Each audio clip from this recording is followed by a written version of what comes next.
नमस्कार। आज हम आप लोगों को जो है कि 2D और 3D आकृति में जो है कि अंतर समझाने की कोशिश करेंगे कुछ उदाहरण देकर। सबसे पहले जो है कि हम अपने हाथ में दो माचिस लेते हैं। बच्चों को 2D और 3D आकृति को समझाने के लिए एक उदाहरण प्रस्तुत कर रहे हैं। जैसे दो माचिस लेते हैं और फिर कहते हैं बच्चों देखो ये मेरे दोनों हाथ में क्या है। तो बच्चा बोलेगा सर जी आपके दोनों हाथ में माचिस है, तो एक जैसी माचिस है कि अलग अलग माचिस है। तो बच्चा बोलेगा नहीं सर जी एक जैसी माचिस है। तो फिर ये हम हाथ में बच्चों को दे देते हैं। हम कहते हैं अब बच्चा देखो अब क्या इसमें क्या अंतर है। तो बच्चा देखेगा अब ये माचिस का हम ऊपरी भाग लिए हैं, तो अब हम बच्चों को समझा सकते हैं कि देखिए अब इसमें जो है कि ये जो माचिस है इसकी ये लंबाई और ये चौड़ाई, ये लंबाई और ये चौड़ाई दिख रही है, लेकिन यहाँ पे कहीं हमको ऊंचाई नहीं दिख रही है।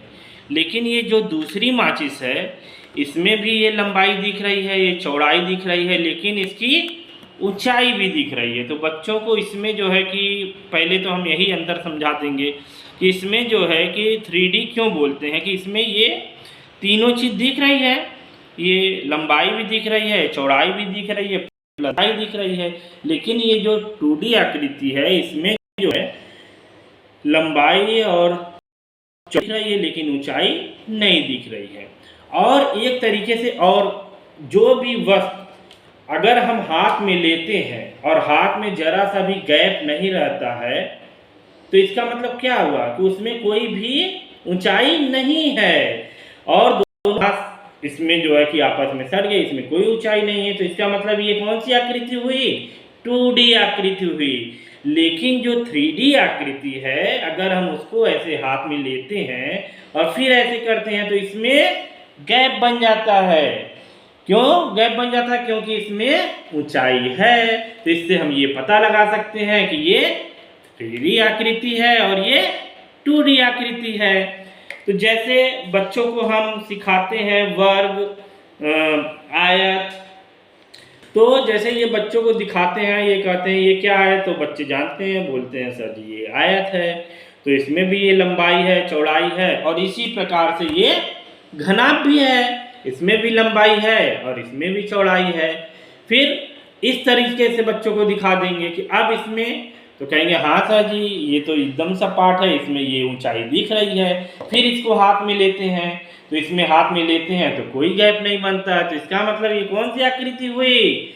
2D आकृति हुई। और इसको अपने हाथ में लेते हैं, फिर हथेली को बंद करते हैं तो ये हथेली में गैप आ जाता है। तो इसका मतलब इसमें लंबाई और चौड़ाई और ऊंचाई तीनों है, इसलिए ये 3D आकृति है। इस प्रकार से हम बच्चों को समझा सकते हैं। जैसे ये उठाते हैं तो बच्चा ये जानता है कि सर जी वर्ग है, तो ये क्या है?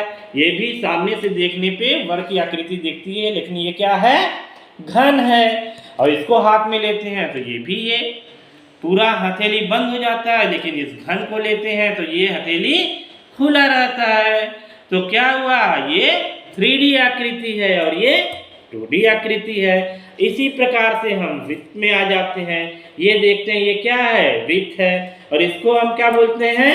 गोला बोलते हैं, गोला बोलते हैं। तो इस वृत्त को ऐसे हाथ में लेते हैं तो क्या होता है? हथेली सट जाती है। इसका मतलब हम क्या बताए हैं? ये 2D आकृति है। लेकिन इस गोले को जब हम ऐसे लेते हैं तो ये नहीं सटता है। तो इसका मतलब ये 3D आकृति और इसको गोला कहते हैं। इसी प्रकार से बच्चे जब ये लेते हैं तो इसको भी तुलना करते हैं, सर जी ये त्रिभुज है और ये शंकु है। फिर ये त्रिभुज को जो है कि ऐसे जब हम हाथ में लेते हैं तो ये भी ऐसे सट जाता है, लेकिन जब हम इस शंकु को हाथ में लेते हैं तो इसमें गैप बताता है। इसका मतलब ये 3D आकृति है। तो ये कुछ उदाहरण हम आपको बताए हैं जिससे हम बच्चों को बड़ी आसानी से 3D और 2D आकृति में अंतर बता सकते हैं। और ये वर्ग और घन में अंतर, वृत्त और गोले में अंतर, और आयत और घनाभ में अंतर, त्रिभुज और शंकु में, इसका भी अंतर बच्चों को समझ में आ जाएगा और ये आकृतियों के बारे में उनको जानकारी हो जाएगी। तो कैसा लगा उदाहरण? हमें लगा अच्छा लगा होगा। धन्यवाद।